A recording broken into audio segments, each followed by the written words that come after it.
السلام علیکم۔ تو جی کیسے ہیں آپ سب؟ امید کرتی ہوں آپ سب خوش ہوں گے، خیریت سے ہوں گے۔ تو جی شروع کرتے ہیں عشق آتش کا پارٹ 31۔ میں ملیحہ کی طرف سے بہت فکر مند ہوں اظہر، وہ مجھے ٹھیک نہیں لگتی۔ مہندی کی تقریب کے دوران ملک ناصر نے ملیحہ کے بے حس سے رویے کو خاص طور سے محسوس کیا تھا، اور اب اسٹڈی میں بیٹھے وہ بابا جان سے اپنی پریشانی کا اظہار کر رہے تھے۔ بابا جان نے انکار ابھرتے ہوئے ان کو دیکھا۔ میں نے بھی محسوس کیا ہے کہ وہ آج کل بجھی بجھی سی رہتی ہے، مگر یہ سب اس کی اپنی حماقت کا صلہ ہے۔ جو دوسروں پر آسانی سے اعتبار کر لیتے ہیں انہیں دھوکے کے لیے تیار رہنا چاہیے۔ وہ پریشان تو تھے، مگر ان کے لہجے میں ہلکا پھلکا غصہ بھی تھا۔ جو معاملہ اپنے آپ ہی ختم ہو گیا اس کے ذکر سے کیا فائدہ؟ ملک ناصر نے ان کے غصے کو محسوس کیا۔ لیکن اس شادی کو ملتوی کیا جا سکتا ہے؟ ابھی وہ ایک صدمے سے نہیں سنبھلی اور تم نے اس کے سامنے دوسری آزمائش کھڑی کر دی ہے۔ شادی یقیناً ملتوی ہو سکتی ہے، لیکن اس التوا کی وجہ کیا بیان کی جائے؟ کیا یہ کہ میری بیٹی جس سے شادی کرنا چاہتی تھی اس نے میری بیٹی کے ساتھ شادی کرنے سے انکار کر دیا، اور اب میری بیٹی کو اس صدمے سے نکلنے کے لیے وقت چاہیے؟ انہوں نے تپے تپے لہجے میں کہا، پھر پست آواز میں بولے، کیا لگتا ہے تمہیں؟ کیا میں اپنی بیٹی کا دشمن ہوں جو جان بوجھ کر اسے تکلیف دے رہا ہوں؟ نہیں ملک۔ ان کے بولنے سے پہلے بابا جان خود ہی بولے، لیکن اگر سب طے ہو جانے کے بعد اب میں اپنے فیصلے میں کوئی رد و بدل کرتا ہوں تو ملیحہ شکوک کی زد میں آ جائے گی، اور شک کی ایک نگاہ بھی پڑ جائے تو پارسائی کی چادر میلی ہو جاتی ہے۔ حماقت تو کی ہے اس نے، مگر میں نہیں چاہتا کہ ملیحہ کو اس حماقت کی سزا ملے، لیکن کچھ نہ کچھ تکلیف تو اسے اٹھانی ہی ہوگی۔ وہ اپنے مخصوص سپاٹ انداز میں کہہ رہے تھے، لیکن ملک ناصر جانتے تھے اندر سے وہ کتنے پریشان تھے۔ دیکھ لو اظہر، کہیں یہ تکلیف ملیحہ کی بساط سے بڑھ کر نہ ہو۔ ایسا نہیں ہوگا، اور اگر ہوتا تو وہ شادی سے انکار کر دیتی، یوں چپ چاپ نورالہدیٰ کے نام کی مہندی ہاتھوں میں نہیں لگا لیتی۔ تم بھول رہے ہو اظہر، اسے چپ رہنے کی عادت ہے۔ میں یہ نہیں بھول سکتا ملک کہ ایک شخص نے اسے بولنا سکھا دیا ہے، اور اگر وہ مجھ سے یہ کہنے کی جرات کر سکتی ہے کہ اسے وجدان سے شادی کرنی ہے تو یہ بھی کہہ سکتی ہے کہ اسے نورالہدیٰ سے شادی نہیں کرنی۔ لیکن اس نے ایسا کچھ نہیں کہا، تو اس کا مطلب یہی ہوا کہ اسے اعتراض نہیں۔ یوں بھی خاموشی نیم رضامندی ہوتی ہے۔ انہوں نے کہہ کر بات ختم کر دی۔ نیکسٹ۔ ملیحہ کی زندگی کا سب سے کڑا دن طلوع ہو گیا تھا۔ سمیرہ منتظر رہی، اب وہ رو پڑے گی، اب وہ ضبط کا دامن چھوڑ دے گی، یا اب وہ چیخ چیخ کر فریاد کرے گی، کوئی ہے جو میری زندگی لے کر مجھے وجدان دے دے؟ مگر ملیحہ کے ہونٹوں سے اف تک نہیں آئی۔ ہاں، مگر اس کی نمازیں آج کچھ زیادہ طویل ہو گئی تھیں۔ نماز پڑھ کر پچھلے 3 دن کی طرح دعا مانگے بغیر ہی ملیحہ نے جائے نماز اٹھا دیا تو سمیرہ نے دیکھ کر ٹوکا، دعا تو مانگ لو۔ وہ تھکن بھرے انداز میں مسکرائی، ایک کا سکھ دوسرے کا دکھ، تم ہی بتا دو کس کے لیے کیا مانگوں؟ ملیحہ تو آج نیم جاں ہو چکی تھی۔ چہرہ تھا کہ انگارے کی طرح دہک رہا تھا، اور ہاتھ پاؤں برف کی مانند ٹھنڈے ہو رہے تھے۔ بڑی ممانی نے اس کے ہاتھوں کی ٹھنڈک محسوس کی تو پریشان ہو گئی۔ دیکھو ذرا آمنہ، اس کے ہاتھ کیسے ٹھنڈے ہو رہے ہیں؟ آمنہ خالہ اس کے ہاتھ اپنے ہاتھوں میں لے کر نرمی سے دباتے ہوئے بولیں، ہاتھ تو واقعی بہت ٹھنڈے ہو رہے ہیں، مگر شادی کے خیال سے اکثر لڑکیوں کا حال ایسا ہو جاتا ہے، آپ پریشان نہ ہوں۔ لیکن اس نے کھانا پینا بھی تو چھوڑ رکھا ہے، سمیرہ ہی زبردستی کچھ کھلا دے تو کھلا دے، اور آج تو وہ بھی منتیں کرتی رہ گئی مگر ملیحہ نے پانی کا گھونٹ تک نہیں بھرا۔ اب شادی کو ایسا بھی کیا ہوا بنا دیا؟ پھر یہ کون سا دور جانے والی ہے، ایک کمرے سے دوسرے کمرے کا سفر ہے، گوہر نے کہا، جو خود بھی کراچی سے بیاہ کر لاہور گئی تھی۔ لیکن یہ مختصر سے سفر زندگی بدلنے والے ہیں، اور زندگی کا بدلاؤ تو اچھے اچھوں کو ہلا دے، جبکہ ملیحہ تو ویسے بھی حساس ہے، چھوٹی ممانی نے مدبرانہ انداز میں کہا تھا۔ شام سے ذرا پہلے ہی شہر کی ماہر ترین بیوٹیشن ملیحہ کو سنوارنے آ پہنچی۔ گہری افسردگی کی چادر اوڑھے، آنکھوں میں ویرانی لیے، ستے ہوئے چہرے کے ساتھ بھی ملیحہ پر روپ ٹوٹ کر برسا تھا۔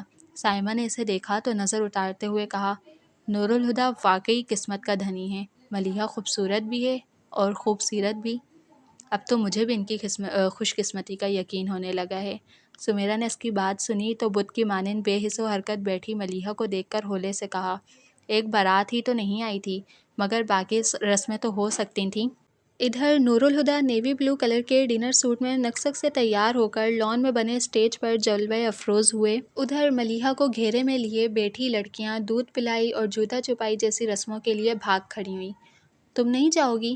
دونوں ممانیوں تو میزبانی کے لیے پہلے ہی لان میں تھیں، بس آمنہ خالہ ہی ملیحہ کے پاس بیٹھی تھیں۔ سب لڑکیاں رسموں کے لیے اٹھ گئیں مگر سمیرہ وہیں بیٹھی رہی تو انہوں نے سمیرہ سے کہا۔ وہ سر جھکائے ملیحہ سے فاصلے پر بیٹھی تھی۔ آمنہ خالہ کی آواز پر سر اٹھا کر انہیں دیکھتے ہوئے کہا، دل نہیں چاہ رہا پھپھو؟ اس کی بات پر وہ ہنس پڑیں۔ تمہارے دل کو کیا ہو گیا ہے؟ سمیرہ نے کچھ کہنا چاہا پر اس سے پہلے ہی ارم آدھم کی۔ پھپھو امی کہہ رہی ہیں آپ نیچے آ جائیں، دیکھو ذرا دلہن کو اکیلا چھوڑ کر آ جاؤں۔ انہوں نے خود کلامی کرتے ہوئے اپنی بھابھی کی عقل مندی کو سلام کیا، پھر ارم سے بولیں، کام کیا ہے انہیں؟ وہ تو نہیں پتہ۔ ارم نے بھول پن سے سر دائیں بائیں ہلاتے ہوئے کہا، آفاق بھائی نے بس اتنا کہا تھا کہ جا کر آپ سے کہوں کہ امی آپ کو بلا رہی ہیں، کام تو نہیں بتایا، پوچھا ہوں؟ رہنے دو، میں خود ہی دیکھ لیتی ہوں۔ وہ بول کر اٹھیں اور ارم بھی ان کے ساتھ ہی واپس چلی گئی۔ ملیحہ خاموش بیٹھی اپنی چوڑیوں کو دیکھ رہی تھی، پھر یوں ہی اس نے سمیرہ کی طرف دیکھا۔ سمیرہ اسے ہی دیکھ رہی تھی۔ ملیحہ قصداً ذرا سا مسکرائی اور پوچھا، کیسی لگ رہی ہوں؟ سمیرہ خاموش بیٹھی اسے دیکھتی رہی اور کچھ نہ کہا۔ ملیحہ مسکراہٹ کو کچھ اور پھیلا کر بولی، سب کہہ رہے تھے میں دلہن بن کر بہت اچھی لگ رہی ہوں۔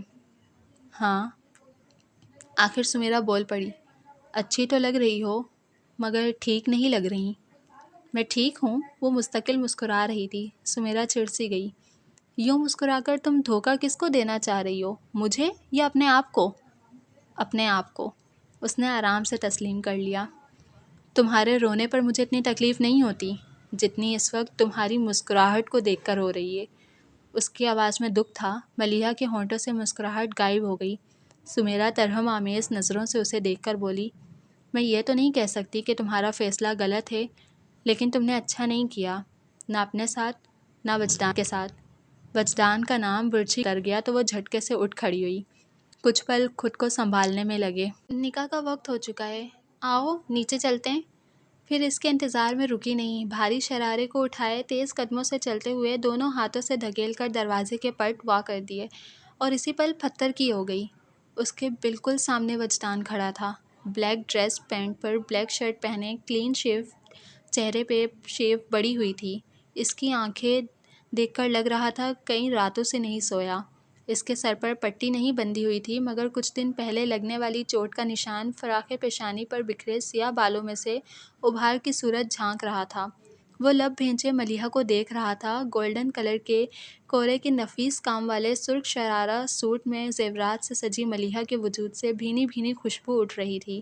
مہندی لگے ہاتھوں میں بھر بھر کر کانچ کی چوڑیاں پہنے وہ مکمل دلہن کا روپ لیے ہوئے تھی۔ وجدان کو حق نہیں تھا، ورنہ وہ اس دلہن کو منہ دکھائی میں اپنی جان دے دیتا۔ دروازے کے پٹوں پر رکھے ہاتھ ملیحہ کے پہلو میں آ گرے تھے۔ وجدان نے محسوس کیا ملیحہ کی سانسیں بے ترتیب ہو رہی ہیں۔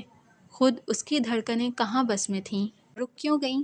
اسے بت کی مانند دروازے میں کھڑے دیکھ کر پیچھے سے سمیرہ نے کہا۔ پھر کوئی جواب نہ پا کر اس نے سائڈ سے نکل کر سامنے دیکھا اور چپ سی رہ گئی۔ پھر ان کے گمسم چہروں پر نظر ڈال کر وہ سیڑھیوں کی طرف بڑھ گئی۔ ملیحہ نے وجدان سے نگاہ ہٹا کر سیڑھیاں اترتی سمیرہ کو دیکھا، پھر خود بھی اس کے پیچھے جانے کے لیے قدم بڑھا دیے۔ سیڑھیوں تک جانے کے لیے وہ وجدان کے برابر سے گزری تو بے اختیار ہی وجدان نے اس کی کلائی تھام کر اسے روک لیا۔ اس کی مضبوط گرفت میں آ کر ملیحہ کی کلائی میں سرخ اور سنہری کانچ کی چوڑیاں ٹوٹ گئیں۔ ان ٹوٹی چوڑیوں نے ملیحہ کی کلائی کے ساتھ ساتھ وجدان کی ہتھیلی کو بھی زخمی کر دیا تھا، جس سے نکلتا خون ملیحہ کی کلائی پر بہتا اس کے خون سے مل کر پتلی سی لکیر بناتا ملیحہ کے ہاتھ کی شہادت کی انگلی کے پور سے قطرے کی صورت سفید ماربل کے ٹھنڈے فرش پر ٹپک گیا۔ کوئی سمجھتا تو یہ محبت کی فریاد تھی۔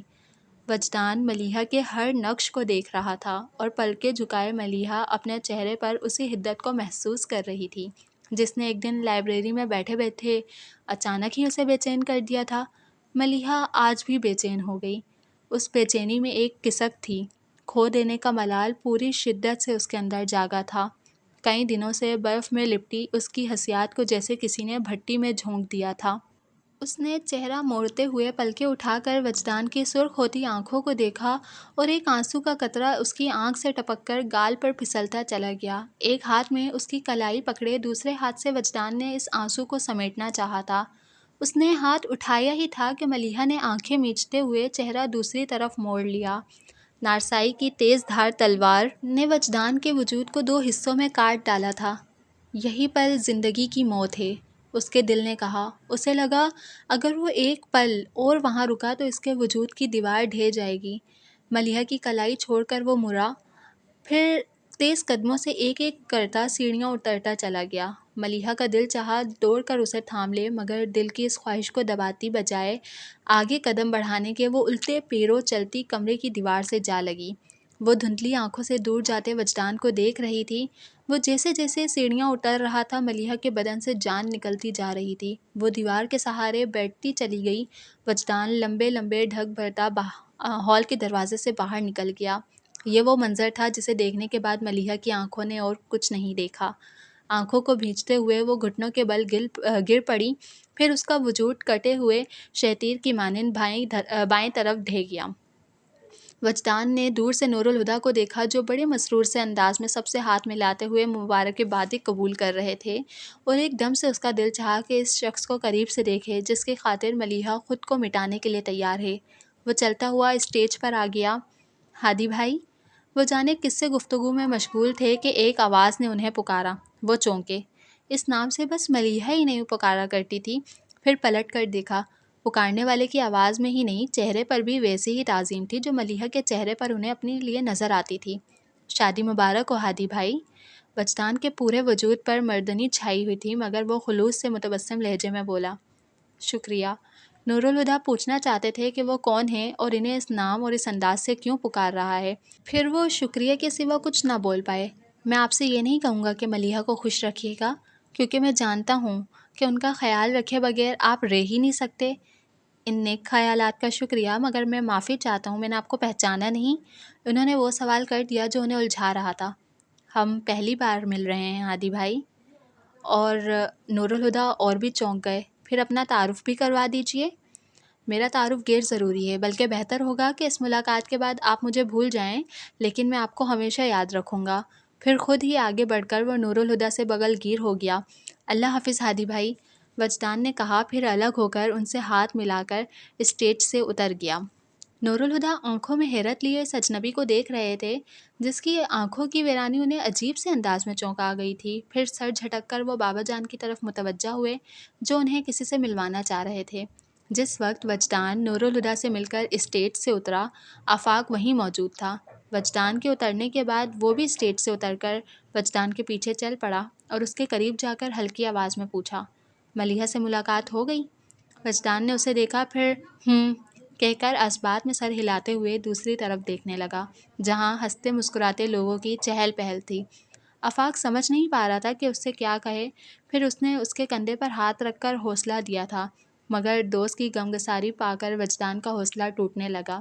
اس نے نچلا ہونٹ دانتوں تلے دبا کر آفاق کو دیکھا اور کہا، اچھا دوست، اب اجازت دو۔ آفاق اس کی کیفیت کو سمجھ تھا، دھیرے سے بولا، میں اس حالت میں تمہیں اکیلا نہیں چھوڑ سکتا۔ وجدان دل گرفتی سے مسکرایا، میری حالت تو اب مستقل رہنے والی ہے، تمہیں جب فرصت ملے غمگساری کو آ جانا، مگر اس وقت تمہاری بہن کی شادی ہو رہی ہے اور تمہارا یہاں رہنا زیادہ ضروری ہے۔ آفاق سمجھ گیا تھا کہ وہ اس وقت تنہائی چاہ رہا ہے، اس لیے پھر کچھ نہ کہا۔ چلتا ہوں، وجدان نے کہا، پھر جانے کے لیے قدم بڑھا دیے۔ وجدان نے کار اپنے گھر کے گیٹ پر روکی، پھر اتر کر گیٹ کھولنے کے بعد کار پورچ میں لے جانے کے بجائے وہیں اس کا انجن بند کر دیا اور چابی سے چھوٹا گیٹ کھول کر اندر آ گیا۔ سامنے سے ساجد مزمل کے ساتھ گھر سے باہر نکل رہا تھا۔ وجدان کو دیکھ کر مزمل نے ساجد سے کہا، لو بھائی، وجدان بھی آ گیا، اب تم لوگ باتیں کرو۔ پھر ساجد سے ہاتھ ملا کر واپس اندر چلا گیا۔ ساجد گہری نظروں سے وجدان کا جائزہ لے رہا تھا۔ ٹینس لگ رہے ہو، اس نے کہا تو وجدان اپنی پیشانی مسلتے ہوئے بولا، بس ایسے ہی۔ پھر فوراً بشاشت سے کہا، تم سناؤ۔ فوراً سنجیدگی کا چولہ اتار کر اپنی جون میں آ گیا۔ ضرور سنائیں گے بھائی، کہو کیا سننا چاہو گے؟ قوالی، غزل یا پھر ٹھمری سے کام چلے گا؟ الحمدللہ اس وقت سب کچھ سنانے کی پوزیشن میں ہوں، البتہ نہ رہتے اگر میں نے اپنے کیمرے کا رول دھلوائے بغیر ایڈیٹر صاحب کو دے دیا ہوتا۔